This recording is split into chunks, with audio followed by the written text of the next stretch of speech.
to stage 4, yes, it's pretty difficult to treat. If you let diabetes get to be where you need an amputation, you lose your sight, yes, it's pretty terrible disease to cure and fix.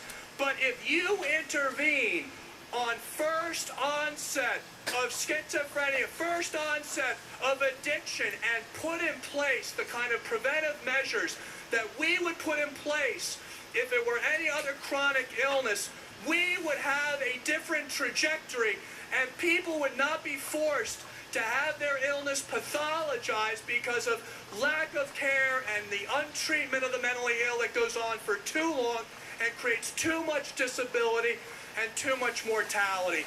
This is a simple issue.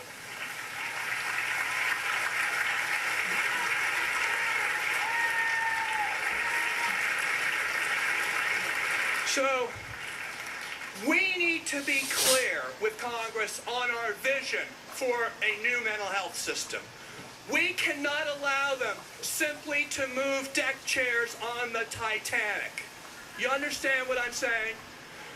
We can't let them make this decision about commitment and forced this or that. You know what? If you treated someone early in their illness, they wouldn't be forced to take the high levels of medication that they end up having to take because you never take care of them until their illness becomes pathologized. And then they wouldn't have the side effects, and then they wouldn't have the compliance issues. This is simple issue. Treat it like every other issue. Treat it early. Treat it aggressively. You'll save lives, you'll save disability, and we'll all as a society be better off for it.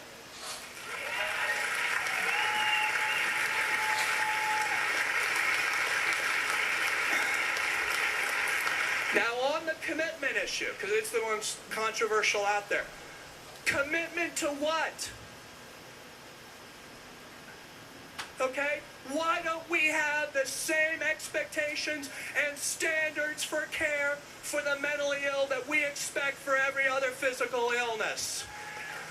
We shouldn't be committing people to substandard care or lack of evidence-based treatment. But on the issue of commitment, I know about it personally. My brother and sister took guardianship of our mother.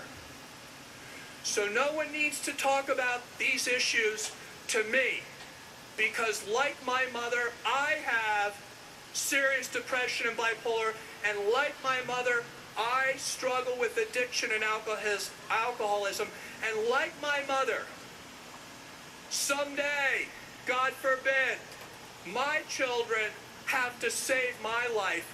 I want them to step up to the plate and save their father's life like I saved my mother's life.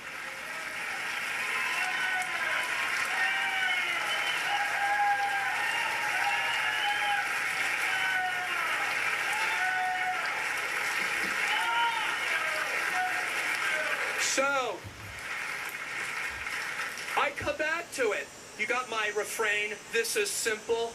Just treat these illnesses as if they were any other illness and apply those standards to this set of illnesses. The biggest challenge we're facing, and I'll wrap up with this, is political will.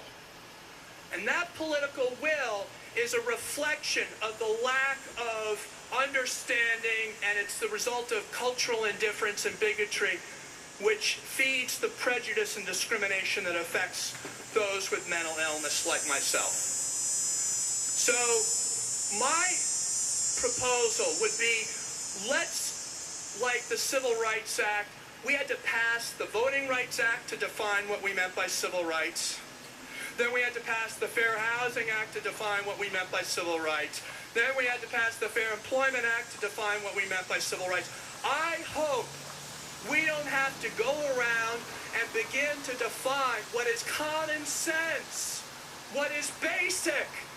And that is, like my friend Tim Murphy said, treat one another with dignity and respect. If you do that, the rest of it will fall into place.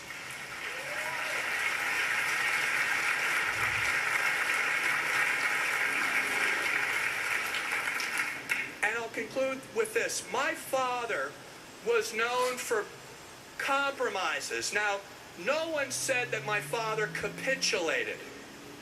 Okay? My dad was a champion and a stalwart for the liberal cause. But when it came to advancing the national interests, not just his party interests, he worked with Orrin Hatch and Mike Enzi and John McCain and all of them. Because at the end of the day, this is about making progress, not making perfection the enemy of the good. So I would say, let's make sure HHS and Department of Labor enforce, okay, implement, monitor compliance of health insurance plans to make sure that they are meeting the federal law's requirements. This is simple stuff. Follow the law, okay? And let's make sure the federal government follows the law. So not only are we going to hold insurance companies accountable to the law, we need to hold Medicaid and our own public health system accountable to the federal law.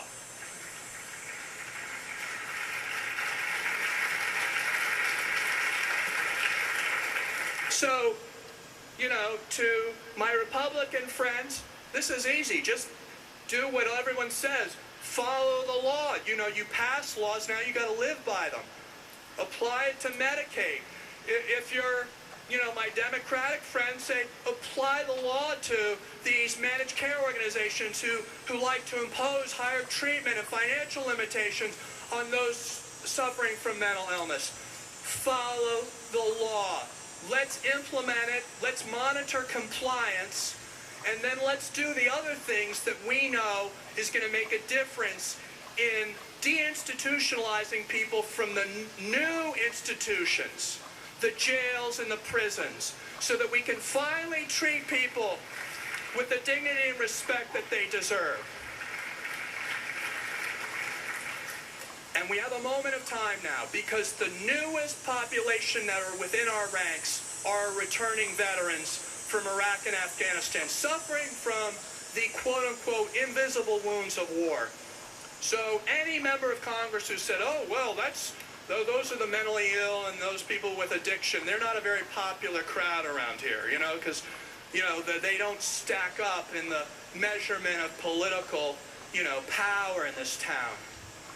Tell them that what we have been fighting for our whole lives is now what is necessary to save the lives of our returning heroes. And there shouldn't be a Democrat or Republican out there who says no to the agenda that you take up to Capitol Hill today. Thank you very much.